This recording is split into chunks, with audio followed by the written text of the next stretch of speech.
మీ పేరండి? నా పేరు రామకృష్ణ. రామకృష్ణ ఏం చేస్తుంటారు హైదరాబాద్ లో? నేను హైదరాబాద్ లో జాబ్ చేస్తాను ప్రైవేట్ కంపెనీలో, హలో మొబైల్స్ ప్రైవేట్ లిమిటెడ్. మరి ఇప్పుడు ప్లేట్ ఎంత రేట్ కాస్ట్ ఇది? ఇది 150. 150 అంటే కొద్దిగా ఎక్స్ట్రా ఇస్తున్నట్టున్నారు మీరు. ఎక్స్ట్రా ఏం లేదు, ఆయన ఇచ్చినదే. ఎలా ఉంది టేస్ట్ ఎలా ఉందండి? బాగానే ఉంది. కొంచెం ఏమంటే ఇంత ముందుకి ఇప్పుడు క్వాంటిటీ తగ్గించారు. ఇది క్వాలిటీ ఎలా ఉంది? క్వాలిటీ క్వాలిటీ పర్వాలేదు. ఇప్పుడు ఐబొమ్మ రవి ఉన్నాడు కదండి, ఆయన అరెస్ట్ చేశారు పోలీసులు. అది విన్నారా మీరు అసలు? విన్నాను, చూడలేదు. అంటే అసలు ఏంటి ఐబొమ్మ రవి అతను సినిమాలు ఫ్రీగా చూపించేస్తాడంట టీవీలో, వాళ్ళ సెల్లో. అతను అరెస్ట్ చేశారు, పాపం పేద ప్రజలందరూ బాధపడుతున్నారంట. అవును, కరెక్టే కదండి. ఇప్పుడు పేదవాడికి వచ్చే దాంట్లో సిన్నికే సరిపోవడం లేదు. వాడు పోయి ఒక 500, 1000, 2000 పెట్టి సినిమాలు చూడాలంటే ఇంతకుముందు లాగా ఎలా ఉన్నాయి థియేటర్స్? 20 రూపాయలు, 10 రూపాయలు ఉన్న టికెట్లు తీసుకుపోయి వేస్తున్నారు. అంటే ఇప్పుడు జరిగేది ఏంటంటే మొత్తానికి ఇక్కడ అడ్మినిస్ట్రేషన్ తప్పు. ఫస్ట్ అడ్మినిస్ట్రేషన్ అనేది కరెక్ట్ గా ఉంటే అన్ని పనులు సవ్యంగా జరుగుతాయి. అడ్మినిస్ట్రేషన్ తప్పు ఉన్నప్పుడు అన్ని ఇట్లా ఉంటాయి. అవినీతి పెరిగిపోతే ఆటోమేటిక్గా మనము అన్ని చేయాల్సి వస్తుంది. మనిషి యొక్క స్వార్థం పెరిగినది కాబట్టి ఇదంతా పెరిగినాయి. ఇవన్నీ మనిషి యొక్క హ్యూమానిటీ ఎప్పుడైతే నశించిపోతుందో, ఎథిక్స్, నైతిక విలువలు ఎప్పుడైతే నశించిపోతాయో అప్పుడు ఇవన్నీ ఆటోమేటిక్ ఇవన్నీ పెరిగిపోతాయి. హ్యూమానిటీ, ఎథిక్స్ ఉన్నప్పుడు ఇవన్నీ ఏముండవు. ఇప్పుడు ఇప్పుడు ఒకప్పుడు ఉన్న 20 రూపాయలు ఇప్పుడు 100 రూపాయలు, 100 ఎందుకైతుంది అంటే జనాభా పెరుగుతుంది, జనాభాలో ఉన్న అవినీతి పెరుగుతుంది. అంతే కదండి. ఇప్పుడు ఈయన అరెస్ట్ చేయడండి అంటే ఏం చేస్తే పరిష్కార మార్గం ఏంటి? సొల్యూషన్ ఏంటి? సొల్యూషన్ ఏంటంటే ప్రతి మనిషి మారాలి. ఇప్పుడు ప్రతి మనిషి ఒక కనీసం మనిషి బతికేంతమైనా మనిషి ఒక సంపాదన పెరగాల. అప్పుడు దానికి బట్టి మనం అడగనికి ఉంటుంది. ఇప్పుడు నువ్వు మనిషి బతకడమే కష్టంగా ఉంటే, బయట మనిషి బతకడమే కష్టంగా ఉంటే ఇంకా ఇప్పుడు వేరే మార్గం ఎత్తుకుంటాడు కదా. ఇప్పుడు నేను చెప్పేది, సపోజ్ మీ శాలరీ 40,000 అనుకోండి, మీ ఖర్చులు 10,000 ఉన్నాయనుకోండి, అప్పుడు మీరు పక్కదారి ఆలోచించాల్సిన అవసరం లేదు. ఏదో 1 or 2% వేరే వాళ్ళు, అది నీ శాలరీ నీకు 10,000, నీ ఖర్చులు 50,000 ఉంటే మళ్ళీ నువ్వేం ఆలోచిస్తావు? అంతే కదండి. అప్పుడు దానికి ప్రత్యేకం ఆలోచిస్తాడు. ఇప్పుడు ఫస్ట్ మనిషి మారాలా, మనిషి యొక్క హ్యూమానిటీ మారాలా, సెల్ఫిష్ తగ్గిపోవాలా, ఆదాయ మార్గాలు పెరగాల. అప్పుడు మనిషి యొక్క ప్రభుత్వం ఆలోచించాలా. ప్రభుత్వం ఆలోచించదు. ఇప్పుడు ఐబొమ్మ రవి లాంటి వాళ్ళు ఇంకా రావాలంటారా, లేకపోతే సినిమా వాళ్ళు మారాలంటారా? సినిమా వాళ్ళు మారాలి అంటున్నాను.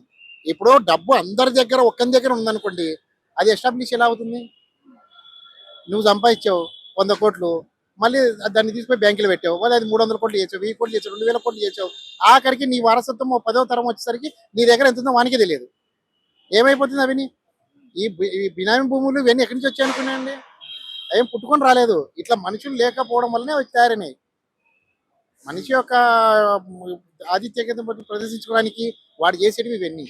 ఇప్పుడు సమాన హక్కులు సమానంగా ప్రవర్తిస్తే, సమానంగా అందరికి వస్తే ఏ ఇబ్బంది ఉండదు. ఇప్పుడు ఐబొమ్మ రవిని ఏమైనా పనిష్మెంట్ ఇవ్వాలంటారా, వదిలేయడం బెటర్ అంటారా? నేను పనిష్మెంట్ అంటే, అతను ఏం చేశాడంటే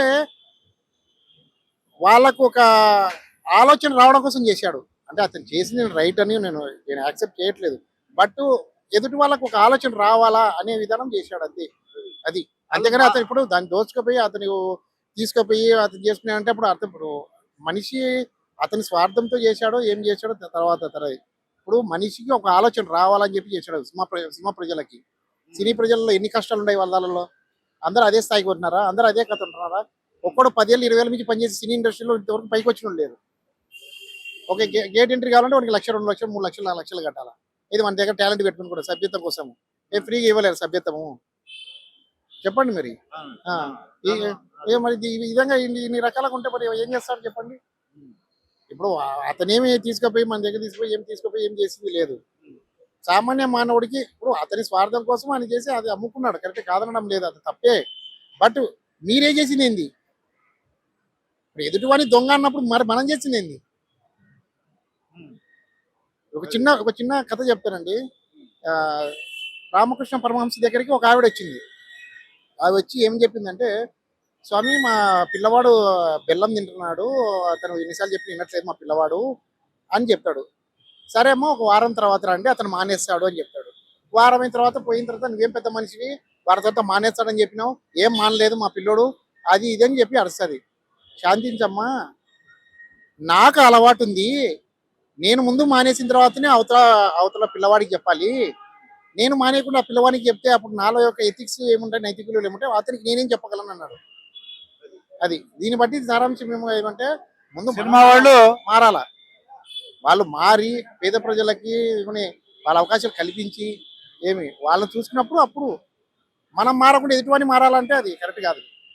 ఫస్ట్ మనం అనే దగ్గర నుంచి మారాలి. అది మీ పేరండి? రామకృష్ణ అండి. ఏం చేస్తుంటారు మీరు? ఇక్కడ సాఫ్ట్వేర్ ప్రొఫెషనల్ అండి. Software professional.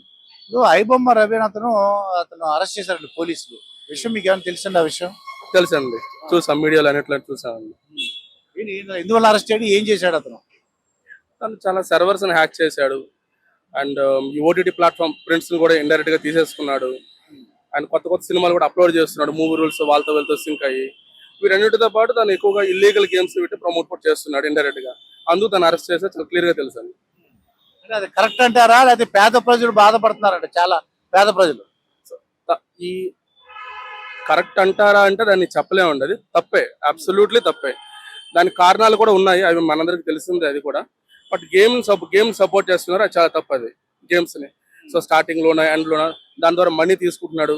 పైగా ఇప్పుడు పోలీస్ వాళ్ళు కొంతవరకు ప్రాజెక్ట్ చేశారు, మరి మీడియాలో చూసినంత వరకు మనీ చాలా 3 కోట్లని 20 కోట్లని ఏమో అందరూ మాట్లాడుతున్నారు. సో ఆ మనీ లాండరింగ్ కూడా చాలా తప్పండి, చాలా పెద్ద క్రైమ్ అది.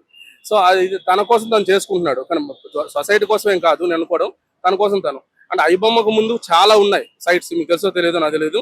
ఐబొమ్మకు ముందు కూడా చాలా సైట్స్ ఉన్నాయి, ఆన్లైన్ లో మూవీస్ ఉండేవి. బట్ ఈరోజు ఐబొమ్మ ఎందుకు ప్రాజెక్ట్ అయిందంటే కారణం తను ఛాలెంజ్ విసిరాడు పోలీసులకి, వాళ్ళకి చాలా వరకు విసరడం వల్ల తను కొంచెం ప్రాజెక్ట్ అయ్యాడు. పైగా ఈ మధ్య కొంచెం వస్తున్న క్వాలిటీ మూవీస్ లో వాళ్ళ దగ్గర క్వాలిటీ మూవీస్ ఉన్నాయి కాబట్టి, ఎందుకంటే డైరెక్ట్ సర్వర్ నుంచి డౌన్లోడ్ చేయడం వీటిలో వాటి వల్ల సో పాపులర్ అయ్యాడు, అంతకుమించి ఏం కాదు నేను అనుకోవడం. అయితే ఇప్పుడు సొల్యూషన్, పరిష్కార మార్గం ఏంటంటారు దీనికి? పరిష్కార మార్గం అంటే అతను పేద ప్రజలకు సినిమాలు చూపించేస్తున్నాడు, మరి పరిష్కార మార్గం ఏంటంటారు? పేద ప్రజలే కాదండి, నేను చాలా ప్లాట్ఫామ్స్ లో చూసాను, సోషల్ మీడియా ప్లాట్ఫామ్స్ లో మూవీ వాళ్ళు కూడా కొంతమంది చెప్పారు, నేను ఐబొమ్మలో సినిమా చూశాను, మూవీ రూల్స్ లో చూశాను, థియేటర్కి వెళ్ళైపోయాను. అంటే మూవీ ఫీల్డ్ లో ఉన్న వాళ్ళే చేస్తున్నారు, అంతేకాదు కొంతమంది పోలీస్ డిపార్ట్మెంట్ వాళ్ళు కూడా చెప్పారు, నేను విన్నాను చాలా క్లియర్ గా. సో వాళ్ళు సర్చ్ చేయడం కూడా చూశాను, నేను సర్చ్ చేయడం కూడా, ఏది మూవీస్ ని ఐబొమ్మ వీటిలో చూడడం వాళ్ళకి తెలుసు, అందరికీ తెలుసు అండి. దీని అందరికీ కారణం ఏంటంటే కొంతమంది ప్రొడ్యూసర్స్ క్రేజ్ తో ఎక్కువ డబ్బులు పెట్టి సినిమాలు తీసుకొని త్వరగా లాభాలు రావాలి, లేదా రాకపోవడానికి ఇది ఒక కారణం పెట్టుకుంటున్నారు. రెండోది వాళ్ళు ఎక్కువ అమౌంట్ పెడుతున్నారు కాబట్టి ఆ ఎక్కువ అమౌంట్ అమ్మాలి థియేటర్లకి. కొంటారండి, ఎవరు కుర్రోళ్ళు కొంటారు, యూత్ వాళ్ళు వెళ్ళాలి కాబట్టి, కాలేజ్కి వెళ్ళే వాళ్ళు వీళ్ళు, కొంతమంది ఫ్యాషనేటెడ్ పీపుల్ ఉంటారు వాళ్ళు కొంటారు, లేదా రిచ్ పీపుల్ కొంతమంది కొంటారు. చెప్పండి, నార్మల్ జాబ్స్ చేసుకునే వాళ్ళు అవ్వచ్చు, ఎంప్లాయీస్ అవ్వచ్చు, మామూలు వాళ్ళు అవ్వచ్చు, ఎంతమంది కొంటారు? కొనలేరు. ఆ కొనలేరు కాబట్టి మరి తప్పకుండా వాళ్ళకు వే చూస్తున్నారు. ఆ వేలో ఇటువంటి ఐబొమ్మే కాదు చాలా సైట్స్ ఉన్నాయి, వాటిలో ఏదో ఒక సైట్ లో వాళ్ళు కనెక్ట్ అవుతున్నారు. మీరు ఐబొమ్మనే ప్రాజెక్ట్ చేస్తున్నారు, పోలీసు వాళ్ళు చేసిన ఐబొమ్మనే కాదు, ఇంకా చాలా ఉన్నాయి. ఫేస్బుక్ లోన, ట్విట్టర్ లోన, ఇప్పుడు ఏపీకే ఫైల్స్ ద్వారా కానీ ఇవన్నిట్లో కూడా చాలా వరకు మూవీస్ అన్ని స్ప్రెడ్ అవుతూనే ఉన్నాయి. అవన్నీ కంట్రోల్ చేయాలి. పైగా రెండోది మూవీస్ లో కూడా కొంతమంది బడా ప్రొడ్యూసర్స్ వాళ్ళ సినిమా లాస్ అయినప్పుడు ఈ మధ్య కలిసి ఇచ్చారు. అంతేకాకుండా చిన్న సినిమాలు ఉన్నాయి, చిన్న సినిమా లాస్ కాదండి, 1-2 కోట్లు పెట్టి సినిమాల మీద అభిమానంతో వాళ్ళు సినిమాలు చేస్తున్నారు, వాళ్ళు కూడా బయటకు వచ్చేస్తున్నాయి, వాళ్ళు కూడా మరి వాళ్ళ లాస్ లేదా? సో చిన్నవాళ్ళు పెద్దవాళ్ళు వీళ్ళందరూ మూకుమ్మడిగా వెళ్తేనే ఒక కంప్లైంట్ ఇచ్చి అన్ని బ్లాక్ చేయాలి, 1-2 కాదు, అప్పుడు అవుతుంది. బట్ అవి చేయాలంటే ముందు సినిమా టికెట్ రేట్లు కొంచెం తగ్గించుకోవడం, లేకపోతే వీళ్ళ బడ్జెట్ తగ్గించుకోవడం అన్ని చేసుకుని సామాన్యులకు అందుబాటులో చేయాలండి. ఇదే కాదండి, ఈ విప్లవాలు జరిగినవన్నీ కూడా సామాన్యులకు అందుబాటులో లేనప్పుడే జరుగుతాయి. ఈరోజు గోల్డ్ దొంగతనం జరుగుతుంది, డబ్బులు దొంగతనం జరుగుతుంది, వాళ్ళకి అందుబాటులో లేనప్పుడు జరుగుతుంది అవి. అలానే ఈ మూవీస్ కూడా జరుగుతూనే ఉంటాయండి. ఇప్పుడు ఐబొమ్మ రైవ్ అవ్వచ్చు, లేకపోతే ఇంకొక అవ్వచ్చు, ఇంకోటి అవ్వచ్చు. బట్ ఇంకా ఇప్పుడు ఎక్కువ తెలిసింది డబ్బులు దీని వల్ల వస్తాయని చాలా మంది తెలిసింది, ఇంతకుముందు తెలియదు. చాలా మంది తెలిసింది డబ్బులు వస్తాయని, అవి వస్తాయి, ఇవి వస్తాయని. ఈ చేసే వాళ్ళు కూడా చాలా మంది రెడీగా వస్తారు, చేస్తారు కూడా నేను